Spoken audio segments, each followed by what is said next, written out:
মার্কিন যুক্তরাষ্ট্র বিশ্বের সবচেয়ে শক্তিশালী অর্থনীতি, যার জিডিপি বৈশ্বিক অর্থনীতির প্রায় 33%। বহু দেশের অর্থনীতি আমেরিকার উপর নির্ভরশীল।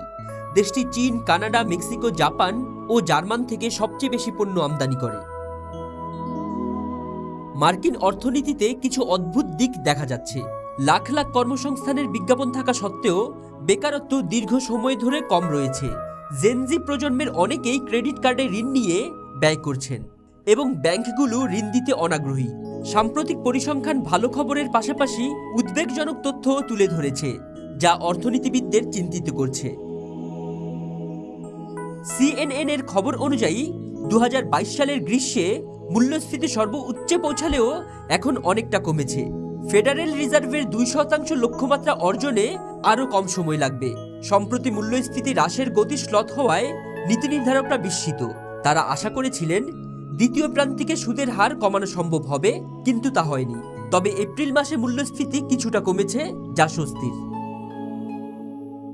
ভোক্তারা মনে করছেন আগামী বছর মূল্যস্ফীতি বাড়তে পারে, যা পণ্যের দাম ও ব্যয় বাড়াবে। তবে এপ্রিল মাসের পরিসংখ্যান অনুযায়ী সে মাসে ভোক্তা ব্যয় কমেছে, যা অর্থনীতির জন্য নেতিবাচক প্রভাব ফেলতে পারে।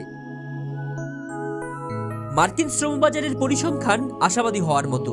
বর্তমানে 85 লাখ কর্মসংস্থানের বিজ্ঞাপন রয়েছে, যা প্রাক মহামারী সময়ের তুলনায় 15 লাখ বেশি। বেকারের সংখ্যা 65 লাখ, অর্থাৎ প্রতিটি বেকারের জন্য একাধিক চাকরির সুযোগ রয়েছে। মহামারীর আগে চাকরি প্রত্যাশীদের সংখ্যা বেশি ছিল, এখন তা উল্টো। ইতিবাচক লক্ষণ যেমন ঘন্টা প্রতি গড় মজুরি 22% বৃদ্ধি পেয়েছে, কিন্তু সবচেয়ে উদ্বেগজনক বিষয় হলো ক্রেডিট কার্ড ঋণের বৃদ্ধি। ঋণ পরিশোধে মানুষের ব্যয়যোগ্য আয়ের বড় অংশ চলে যাচ্ছে, যা অন্য খাতে খরচের সুযোগ কমিয়ে অর্থনীতির গতি শ্লথ করতে পারে।